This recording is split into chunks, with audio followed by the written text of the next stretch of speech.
हिंदीનું પાઠ્યપુસ્તક ખોલો અને અનુક્રમણિકા ઉપર નજર કરો. ખોલ્યું બધાએ? જોયું તમે? તો પ્રથમ સત્રની અંદર આપણે પ્રકરણ 1 થી 8 તેમજ પુનરાવર્તન 1 અને પુનરાવર્તન 2 આટલો અભ્યાસક્રમ કરવાનો છે.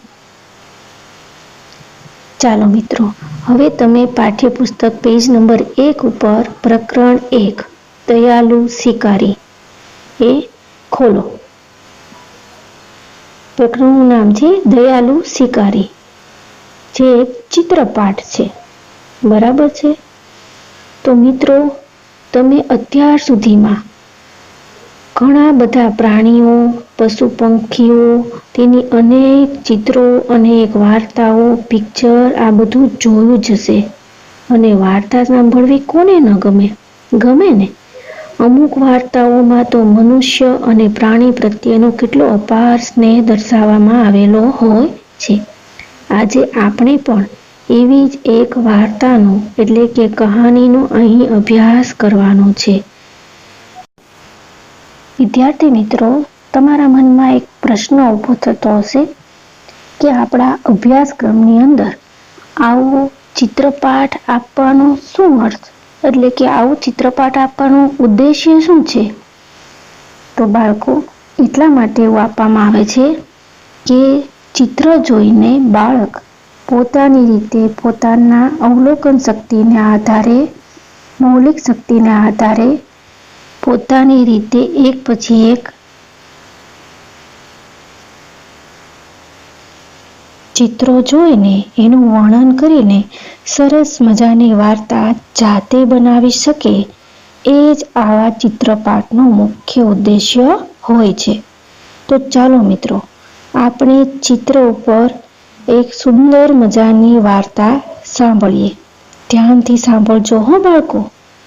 આ વાર્તા હું હિન્દીમાં બોલું છું. જરૂર લાગે ત્યાં ગુજરાતીમાં પણ સમજાવતી જઈશ. ओके? एक बड़ा सा जंगल था, उसमें कई सारे प्राणी रहते थे. एक दिन उस जंगल में एक शिकारी हिरण का शिकार करने के लिए आया. उसे एक हृष्ट-पुष्ट हिरनी को देखा. हृष्ट-पुष्ट यानी कि तंदुरुस्त. फिर शिकारी ने एक पेड़ के पीछे छिपकर एक हिरनी पर गोली चलाई. गोली की आवाज सुनकर हिरण और हिरनी भागने लगे. शिकारी पक्का निशानेबाज था. उसी समय हिरनी शिकारी की गोली का शिकार बन जाती है. गोली हिरनी की टांग में लग जाती है. घायल हिरनी अपने बच्चे के पास जा पहुंची. शिकारी हिरनी को पकड़ने के लिए उसके पीछे पीछे दौड़ा. शिकारी ने देखा तो हिरनी अपने बच्चे के पास पहुंचकर बच्चे को प्यार कर रही थी. यह दृश्य देखकर शिकारी का हृदय परिवर्तन हो जाता है. उसे दया आ गई. शिकारी घायल हिरनी को पशुओं के अस्पताल ले गया. वहां उसने हिरनी के घाव पर पट्टी बंधवाई. उसके बाद शिकारी हिरनी को गोद में लेकर जंगल में उसके बच्चे के पास छोड़ गया. शिकारी ने तब निश्चय किया कि अब कभी भी प्राणी का शिकार नहीं करेगा. तो देखा मित्रों, इस कहानी में से हमें क्या सीख मिलती है, क्या बोध मिलता है कि संसार में सभी को जीने का अधिकार है. यानी कि हर एक मनुष्य को पशु पंखियों के साथ दया एवं मानवता रखनी चाहिए. अब मित्रों, आप पेज नंबर 2 निकालिए. वहां अभ्यास के कुछ प्रश्न दिए गए हैं. देखिए जरा.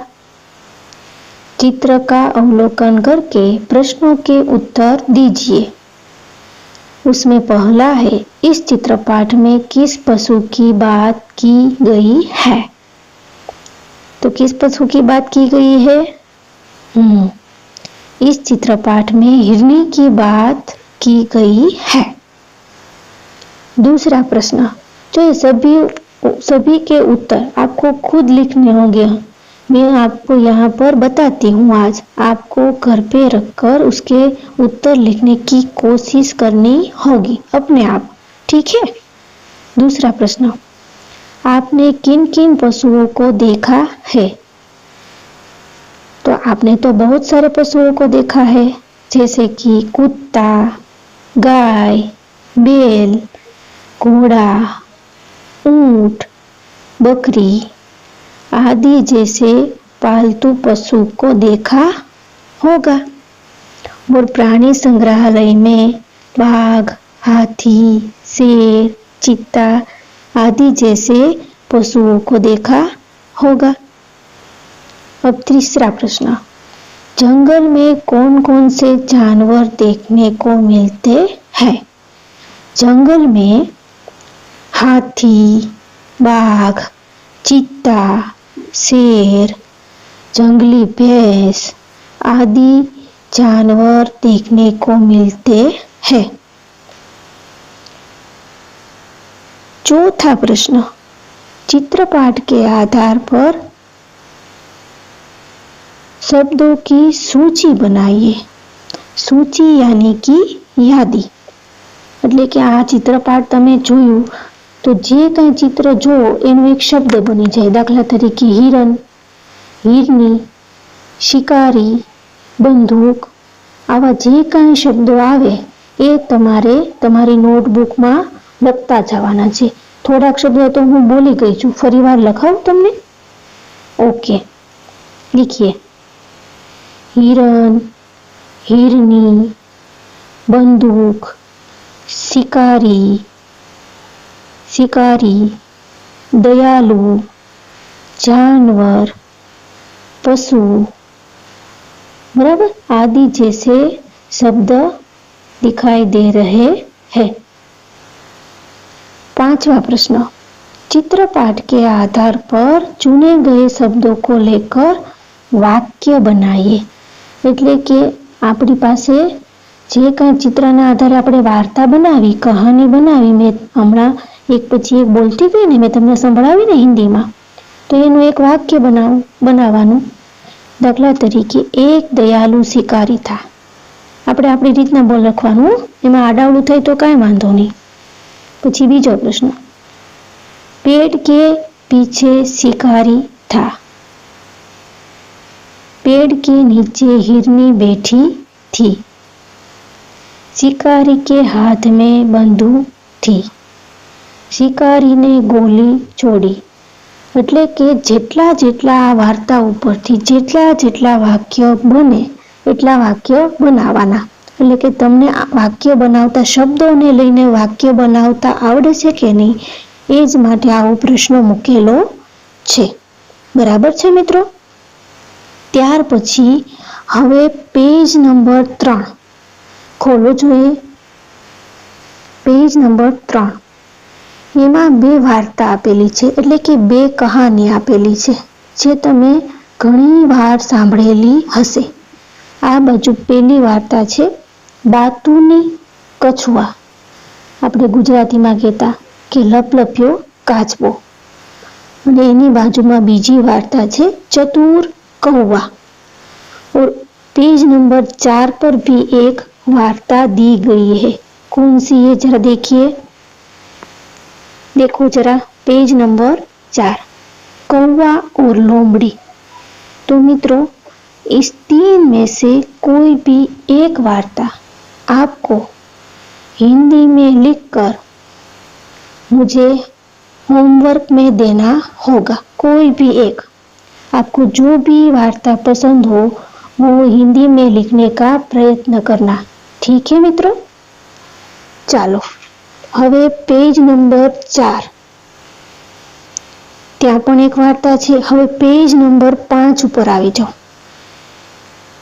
પેજ નંબર 5 ઉપર ત્યાં 5મો પ્રશ્ન છે. नीचे दिए गए शब्दों के विरोधी शब्द घेरे में से ढूंढकर वाक्य प्रयोग कीजिए.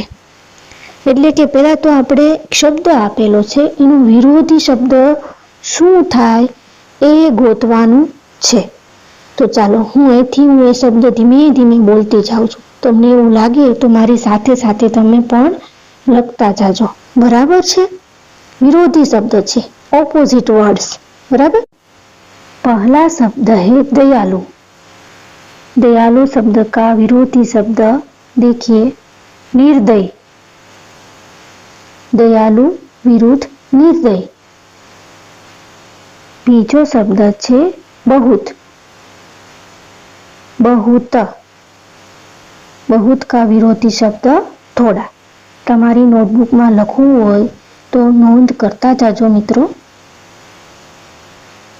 तीसरा शब्द है स्वस्थ. स्वस्थ शब्द का विरोधी शब्द अस्वस्थ. लिखा आप लोगों ने. चौथा शब्द है खुश. खुश शब्द का विरोधी शब्द नाखुश. चौथा शब्द है जन्म. जन्म का विरोधी मरण यानी कि मृत्यु. पांचवा शब्द है बुराई. बुराई शब्द का क्या विरोधी शब्द होता है? भलाई. अब हम सभी शब्दों के एक एक वाक्य बनाएंगे. आपको केवल सुनना है. मैं यहाँ से बोल रही हूँ. जैसे कि पहला शब्द हमने देखा दयालु, तो एनु आपणे वाक्य बनावવું હોય तो कोई पण वाक्य आपणे आपणी રીતના બનાવી શકીએ. दयालु એટલે કે દયાળુ. बराबर છે? तो ચાલો. मनोज बहुत ही दयालु लड़का है. बराबर. एनो विरोधी शब्द निर्दय. तो शिकारी निर्दय होते हैं. निर्दय એટલે કે શું? કે જેને કોઈ દયા હોય નહીં તે. एना पछीनो शब्द थोड़ा. थोड़ा और क्या लिखा था? बहुत और थोड़ा. तो पहला शब्द है बहुत. हमें बहुत ठंडा पानी नहीं पीना चाहिए. इसका विरोधी शब्द कटोरी में थोड़ा पानी था. उसके बाद तीसरा शब्द है स्वस्थ. स्वस्थ. खेलने से हम स्वस्थ रहते हैं. स्वस्थ का विरोधी अस्वस्थ. बाजार की चीजें खाने से हम अस्वस्थ हो जाते हैं. એટલે કે આપણે બીમાર પડી જાય ને, अस्वस्थ, આપણી તબિયત બગડી જાય. એના પછીનો શબ્દ છે खुश. तो कौवा पानी पीकर खुश हो गया. एनो विरोधी नाखुश. लोमड़ी नाखुश होकर चली गई. चलेगा कि नहीं चलेगा? उसके बाद का है जन्म. जन्म का विरोधी मरण. जन्म. गांधी जी का जन्म पोरबंदर में हुआ था. अब मरण का वाक्य बनाएंगे. गांधी जी के मरण पर पूरे भारत में शोक छा गया. उसके बाद बुराई और भलाई. हमें हमेशा बुराई के काम नहीं करने चाहिए. इसका विरोधी भलाई. भलाई करना नन्ही का स्वभाव था. बराबर. આવી જ રીતના તમે તમારી રીતના પણ કોઈ પણ વાક્ય લખી શકો. હું બોલી છે એ જ લખવું એ જરૂરી નથી. દાખલા તરીકે દયાલુ હોય તો તમારે દયાલુ ઉપરથી કોઈ પણ વાક્ય લખી શકાય. હવે નીચે જો व्याकरण.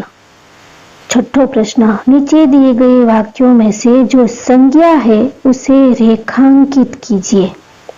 હવે તો મિત્રો સંજ્ઞા એટલે શું એ આપણે સમજવાની કોશિશ કરીશું. હાવ સાદી ભાષામાં કહીએ તો સંજ્ઞા, આપણે સંજ્ઞા હિન્દીમાં બોલાય, ગુજરાતીની અંદર આપણે સંજ્ઞા બોલીએ. એટલે કે સાદી રીતના સંજ્ઞા એટલે કે નામ. બરાબર છે? તો વ્યાકરણની ભાષામાં સંજ્ઞા એટલે શું? વ્યાકરણની ભાષા કેવું હોય કે મારી વ્યાખ્યા લખો તો સંજ્ઞા એટલે શું? तो किसी भी व्यक्ति, पशु, पक्षी, वस्तु, स्थान, गुण, भाव या अवस्था के नाम को संज्ञा कहते हैं। जैसे कि नीचे उदाहरण दिए गए हैं, देखिए। थोड़ी देर बाद उसे राम और श्याम मिले। હવે રામ અને શ્યામ શું છે? નામ છે।